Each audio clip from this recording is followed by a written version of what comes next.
आज हम हमारे किचन में बना रहे मैसूर पाक, जिसे सिंधी लोग मैसूर टिक्की के नाम से भी जानते हैं।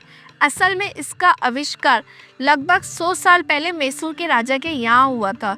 तभी से इसका नाम मैसूर पाक पड़ा था। कब इसने सिंधी स्वीट्स के रूप में अपनी जगह बना ली, किसी को पता ही नहीं चला। आज भी कई सिंधी घरों में सिंधी त्योहारों पे इस मिठाई का यूज़ होता है।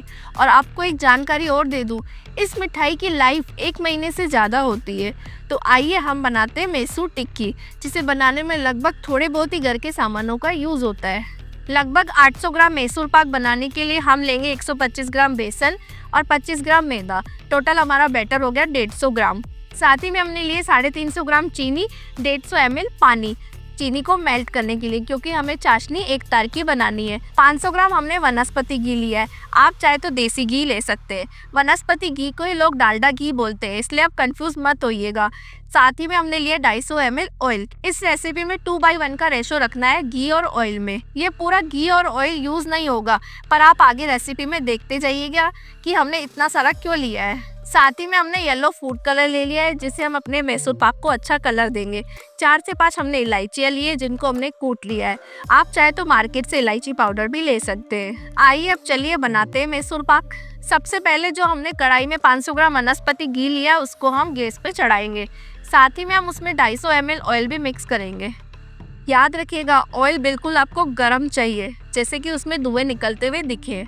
जब तक हमारा ऑयल गर्म हो रहा है, तब तक हम दूसरे बर्तन में चाशनी तैयार करेंगे। सबसे पहले हमने मोटे तले का बर्तन ले लिया, उसमें हमने 150 ml पानी डाल दिया और 350 ग्राम हमने चीनी डाल दी।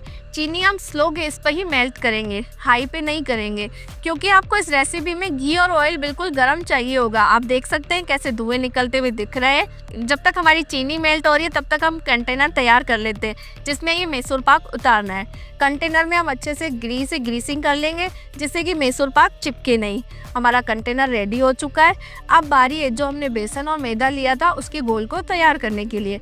हमारा ऑयल अच्छे से गर्म हो चुका है। अब हम इन दोनों को मिक्स करेंगे। जो हमने बेसन और मैदा लिया था, ये दोनों अच्छे से मिक्स हो चुके हैं। अब बारी है इसमें गरम गरम ऑयल डालने की। याद रखिएगा, आपको गरम ऑयल ही डालना है, ठंडा ऑयल नहीं डालना है। अगर आप ठंडा ऑयल डालेंगे तो आपका घोल खराब हो जाएगा। इसमें ऑयल डाल के इसको अच्छे से मिक्स करेंगे। ये हमारा घोल तैयार हो चुका है।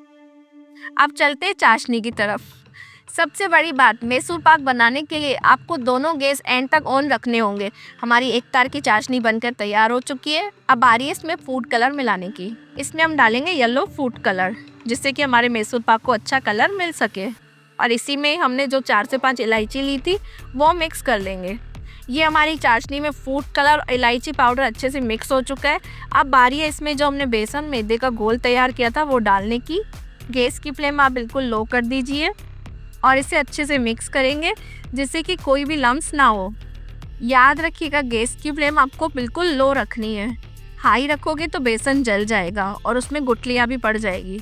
ऐसे ही आपको लगभग 1 से 1.5 मिनट तक बेसन को चाशनी में भूनना है, जिससे कि सारे लम्स भी ख़त्म हो जाए और बेसन का कच्चापन भी दूर हो जाए। हमें बेसन को भूनते हुए लगभग 1 से 1.5 मिनट हो चुका है। अब बारी है इसमें ऑयल डालने की। जो हमने ऑयल साइड में गर्म करने के लिए रखा हुआ है, ये हमने इसमें ऑयल मिक्स कर लिया। आप देख सकते हैं कैसे झाग बन गई है। इसको अच्छे से मिक्स करेंगे और उसी के बाद ही हम सेकंड बार इसमें ऑयल डालेंगे। इससे आपको रेगुलर चलाते ही रहना है। जैसे आप इसमें ऑयल डालेंगे तो आपको झाग दिखेगी। जब तक ये पूरी झाग अच्छे से मिक्स हो जाए, उसी के बाद ही आपको दूसरी बार ऑयल डालना है। इसी कारण हम इस रेसिपी में इतना ऑयल लेते हैं। इसी गरम गरम ऑयल के कारण ही इस रेसिपी में जालियाँ पड़ती है। जैसे इसमें हम गरम गरम ऑयल डालते हैं तो ऐसे लगता है जैसे दूध फट गया हो, और इसमें अच्छे से झाग बन जाती है। आप देख सकते हैं कैसे झाग अच्छे से मिक्स हो चुकी है। अब बारी है इसमें फिर से गरम घी और ऑयल डालने की। ऐसे कर करके हमने 8 से 9 बार इसमें ऑयल डाल दिया। पर याद रखना, ऑयल हमेशा गर्म होना चाहिए। ठंडा ऑयल डालोगे तो आपका मैसूर पाक खराब हो जाएगा। आपको ऑयल तब तक डालना है जब तक ये खुद एब्जॉर्ब करता रहे। एक टाइम ऐसा आ जाएगा कि ये ऑयल लेना बंद कर देगा और ऑयल में फ्लोटिंग करते हुए नज़र आएगा, और आप देखोगे एकदम से फट जाएगा, यानी उसके ऊपर की जालियाँ नज़र आ जाएगी। जैसे आपको अभी नज़र आ रहा होगा कि हमारे घोल में ऊपर से फट गया, उसमें जालियाँ बन गई है। यही टाइम है मैसूर पाक को कंटेनर में उतारने का। अब चलते हैं मैसूर पाक को कंटेनर में उतारने के लिए।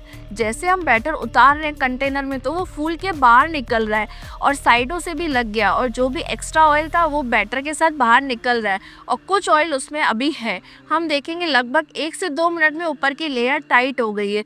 फिर भी हम इसे 10 मिनट के लिए छोड़ देंगे और आप देख रहे हैं कैसे बैटर फूल रहा है और फिर वापस से नीचे जाके बैठ गया। और साइडों से जो भी हमारा बैटर लगा हुआ था हम चम्मच की हेल्प या चाकू की हेल्प से उसको साफ कर लेंगे और लगभग इसको 10 मिनट के लिए छोड़ देंगे। क्या सुंदर कलर आया है।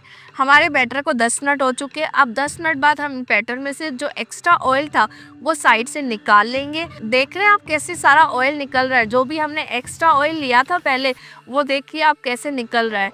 10 मिनट बाद जो इसमें एक्स्ट्रा ऑयल है वो हम निकाल के इसमें चाकू की हेल्प से कट लगा देंगे, क्योंकि सूखने के बाद कट आसानी से नहीं लगेंगे। हम हल्के हल्के कट लगाकर इसको 1 घंटे के लिए ऐसे बर्तन में या ऐसी जगह रख देंगे जिससे कि इसमें से थोड़ा थोड़ा ऑयल करके और निकलता जाए। ये हमने बनाया केक टिन में, इसलिए हमारे पीस टेढ़े मेढ़े हो गए। आपने हलवाइयों को देखा होगा उनके पास तो बड़ी बड़ी ट्रे, तो वो सारा उसमें उतार लेते हैं और उनके पास धारीदार नाइफ भी होता है जिससे कि पीसेस आराम से कट जाए। हमने घर के नॉर्मल नाइफ से ही काटा है।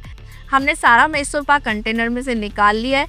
आप देख सकते हैं हमारा मैसूर पाक कितना अच्छा बन रहा है। उसमें क्या मस्त जाली आई है, जैसे हम तोड़ रहे हैं तो जालीदार है जैसा कि बाजार में मिलता है। हमारा मैसूर पाक थोड़ा सॉफ्ट बना है ताकि घर के बड़े बुजुर्ग सब बच्चे बच्चे आराम से इसको एंजॉय कर सके।